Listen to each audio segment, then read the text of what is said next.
నిన్న నాంపల్లి కోర్టులో అన్నా చెల్లెలు జగన్మోహన్ రెడ్డి వైఎస్ సునీత ఇద్దరు ఒకరికొకరు ఎదుర్కొన్నారు, పలకరించుకోనటువంటి పరిస్థితి కూడా.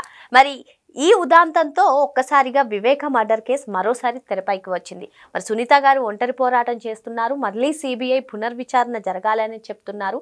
మరి ఇంతకీ ఈ కేసు వ్యవహారం ఎప్పటికీ కొలిక్కొచ్చే అవకాశం ఉంది, తెలుసుకునే ప్రయత్నం చేద్దాం. దీన్ని విశ్లేషించడానికి మనతో పాటుగా ఉన్నారు సోషల్ యాక్టివిస్ట్ శ్రీలీల గారు. నమస్తే మేడం. నమస్తే. తల్లిని గౌరవ పార్టీ అధ్యక్షురాల నుంచి తొలగించారు, చెల్లెల్ని దూరం చేసుకున్నారు. మరి ఇప్పుడు చెల్లి ఎదురు పడితే కోర్టులో మొహం వైపు చూసే అటువంటి పరిస్థితి కూడా లేదు.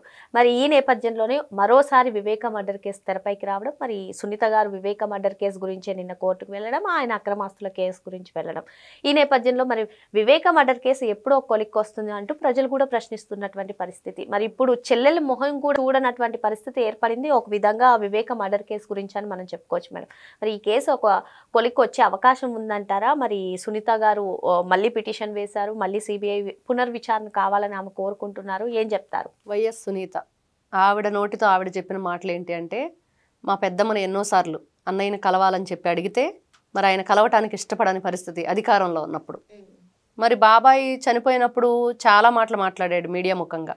మరి అలాంటిది సొంత చెల్లెలు మరి బాబాయ్ మర్డర్ విషయం గురించి అడుగుదాం ఆ కేసు గురించి అంటేనే నువ్వు అపాయింట్మెంట్ ఇవ్వాలి. ఆ రోజు ఇంటికి వెళ్ళటానికే లేనిది ఈ రోజున ఎదురు పడితే చెల్లెల్ని పలకరిస్తాడు, పలకరించలేదు అనుకోవటం కూడా అవివేకం. అందరూ అర్థమైపోతుంది ఆయన మనస్తత్వం ఏంటి, ఆయన ఆలోచన విధానం ఏంటి, వాళ్ళ పాత్ర ఏంటి వివేకానంద రెడ్డి గారి మర్డర్లో అనేది.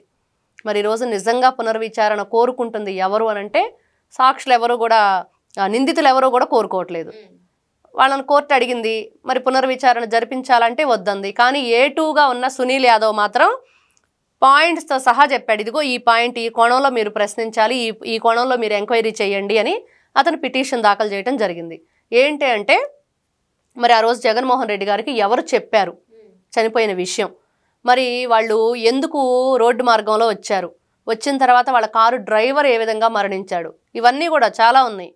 మరి ఆ తర్వాత దస్తగిరి అప్రూవర్గా మారిన దస్తగిరి ఏం చెప్పాడు, ఫస్ట్ వీళ్ళు చంపేయడానికి ప్లాన్ చేస్తూ నన్ను కూడా దాంట్లో ఇన్వాల్వ్ అయ్యమని నీ హెల్ప్ కావాలని అడిగినప్పుడు చాలా సిల్లీగా సింపుల్గా తీసుకున్నాను. తర్వాత జగన్మోహన్ రెడ్డి గారు నాతో కాల్ మాట్లాడిన తర్వాత నేను వాళ్ళకి అగ్రీ అయ్యానని చెప్తున్నాడు. మరి అగ్రీ అయిన తర్వాత మరి వీళ్ళు ఏం చేశారు, మరి జగన్మోహన్ రెడ్డి గారి పేరు ఎందుకు రావట్లేదు? మరి నేను గొడ్డలు తీసుకొచ్చి చంపేసి నేను తీసుకొచ్చి ఇచ్చిన నేను నిందితుడిని అయితే A1 అయితే మరి నా చేత కొనివ్వటానికి కారణమై నాకు డబ్బులు ఆశ చూపించిన వాళ్ళు ఏంటి అని అడుగుతున్నాడు దస్తగిరి. మరి ఆయనకు కూడా ప్రాణహాని ఉందని, సునీల్ యాదవ్కి ప్రాణహాని ఉందని, మరి ఎవరైతే దస్తగిరి భార్యని బెదిరించారు గతంలో కొన్ని నెలల క్రితం, కొట్టి ఆ అమ్మాయిని నీ భర్తను చంపేస్తామని చెప్పేసి ఆ అమ్మాయిని బెదిరించడం జరిగింది. మొన్న రీసెంట్గా సునీల్ యాదవ్ కూడా అక్కడ ఎస్పీ గారి ఆఫీస్కి వెళ్ళి అతను కూడా కంప్లైంట్ ఇవ్వడం జరిగింది, నన్ను చంపేస్తారు అని. అంటే ఇక్కడ ఏం జరుగుతుంది కేసులో? నిజంగానే ఇది ఎప్పుడు ఒక కొలిక్కి వస్తుంది? ప్రతి ఒక్కరికి ఇది క్వశ్చన్ మార్క్ లాగా ఉంది. ఎప్పుడు ఒక కొలిక్కి వస్తుందంటే ఖచ్చితంగా ఈ రోజున సిబిఐ గురించి మరి ప్రజలు అనుకుంటుంది ఏంటంటే జగన్మోహన్ రెడ్డి గారు ఎప్పుడు ఎలా ఏది చెప్తే అది చేస్తుంది అని. నిజమే కదా? మరి ఈ రోజున ఎందుకు మీరు ఈ అప్రదిష్ట పేరు ఎందుకు తెచ్చుకుంటున్నారు? మరి మీరు న్యాయంగా ధర్మం ఈ రోజున ఏమంటున్నారు, కోర్టు ఆదేశిస్తే మేము పునర్విచారణ చేస్తామంటున్నారు. మరి కోర్టు ఆదేశిస్తే చేస్తారా, జగన్మోహన్ రెడ్డి గారు ఆదేశిస్తే చేస్తారని ప్రజలు అడుగుతున్నారు. దాని సమాధానం వాళ్ళు చెప్పాలి. ఈ రోజున ఎవరికి కూడా నమ్మకం ఉండట్లేదు వ్యవస్థ మీద. కోర్టు కూడా మేడం నిందితులని మీ అభిప్రాయాలు ఏంటో తెలియజేయండి అని పిటిషన్ వేయమన్నది. అందులో చూసుకున్నట్లయితే అవినాష్ రెడ్డి, శివశంకర్ రెడ్డి, అదేవిధంగా భాస్కర్ రెడ్డి వీళ్ళు అసలు రాజకీయ దురుద్దేశంతోనే ఈ విధంగా మళ్ళీ పునర్విచారణ కావాలని సునీత అడుగుతుందని వాళ్ళు చెప్తున్నారు. కానీ ఇందులో కీలకంగా అనూహ్యంగా A2 అయినటువంటి సునీల్ యాదవ్ లేదు, ఇందులో కీలక అంశాలన్నీ కూడా బయటకు రావాలి, పునర్విచారణ జరిపించాలని చెప్పి నిందితుడైన సునీల్ యాదవే అడుగుతున్నారు. మరి ఏం జరగబోతుంది ఈ కేసులో? కోర్టు కూడా మరి పునర్విచారణకు ఆదేశాలు ఇస్తుందంటారా, ఏం చెప్తారు? ఇవ్వాలి, ఇస్తేనే ఈ రోజున వ్యవస్థ మీద ప్రజలకు నమ్మకం కలుగుతుంది, సునీత గారికి న్యాయం జరుగుతుంది. ఇక్కడ సునీత గారి విషయంలో వాళ్ళు రాజకీయ కుట్రతో చేస్తుంది అని అన్నారు కదా. మరి ఆ రోజున పాపం తనకి ఏమీ తెలియని రోజున జగన్మోహన్ రెడ్డి గారు చెల్లెల్ని పక్కన నిల్చోబెట్టుకొని మీడియా ముఖంగా నారాసుర రక్త చరిత్ర అని చెప్పినప్పుడు మరి ఆ రోజున ఆవిడ ఎప్పుడు రాజకీయ కోణంలో ఆలోచించలేదు. నిజంగానే ఎవరో చంపారనే ఆలోచనలోనే ఆవిడ ఉంది. ఫస్ట్ అసలు గుండెపోటు అన్నారు, తర్వాత రక్తపు వాంతులు అన్నారు, తర్వాత ఆయనకి ఏదో ఎఫ్ఐఆర్ ఉందన్నారు, తర్వాత మరి ఎవరో నరికి చంపారు అనేది కూడా తెలియకుండా కుట్లేపిచ్చింది ఎవరు, కుట్లు వేసింది ఎవరు, రక్తపు మరకలు తుడిచింది ఎవరు, మరి ఆ బాడీని మళ్ళా వెంటనే ఈవిడ రాకుండానే అక్కడ ఖననం చేసేద్దాం, వెంటనే బరియలు చేసేద్దామని తొందర పెట్టింది ఎవరు? పువ్వులతో కవర్ చేసింది ఎవరు? మరి ఆ రోజున ఎవరున్నారు అక్కడ కర్మకర్త క్రియగా? మరి కుక్కని చంపింది ఎవరు? గొడ్డలి కొనక్కరమని చెప్పింది ఎవరు? దొడ్డిదారిని ఎవరెవరు వచ్చారు? మెయిన్ డోర్లోంచి ఎవరెవరు వచ్చారు? మరి రంగన్న ఎందుకు చనిపోయాడు? వాచ్మెన్ రంగన్న ఏం చూశాడు? అసలు పిఏగా ఉన్న ఎవరైతే కిష్టప్ప ఉన్నాడో కృష్ణారెడ్డి, వివేకానంద రెడ్డి గారి ప్రియే కృష్ణారెడ్డి, ఆయన ఏం చేశాడు? సునీత గారి మీద వాళ్ళ హస్బెండ్ మీద కేసు పెట్టాడు. మరి ఆయన ఎందుకు పెట్టాలి? ఏ కారణంతో పెట్టాడు? సిబిఐ ఎస్పీ రామ్ సింగ్ మీద కూడా పెట్టారు. మరి ఏం జరుగుతుంది? ఎప్పటికి ఇదంతా ఒక కొలిక్కి వస్తుంది? నిజంగానే వీళ్ళ మీద ఎంక్వైరీ చేయాలి. ఈ రోజున కోర్టులు కూడా ఆలోచించుకోవాలి. దేని గురించి ఆలోచించాలి అంటే ఏం జరిగింది? ఇన్ని మిస్టరీగా ప్రతి ఒక్కటి కనిపిస్తుంది. ఈ మనిషితో పాటు 6 అనుమానాస్పదంగా చనిపోవటం, మరి ఒక్కొక్కరిగా ఈరోజు ముద్దాయిగా ఉన్న వ్యక్తి, అక్యూజ్డ్ 2గా ఉన్న వ్యక్తే స్వయంగా చెప్పటం, ఇదిగో ఈ పాయింట్ ఆఫ్ వ్యూలో మీరు ఆలోచించండి అని. మరి అతను చెప్పింది కూడా కరెక్టే కదా. మరి ప్రజలందరూ కూడా ప్రతి ఒక్కరికి తెలిసిన ఓపెన్ సీక్రెట్లు, ఇది ఒక చిదంబర రహస్యంలా ఉంది, జగన్మోహన్ రెడ్డి రహస్యం అనమాట.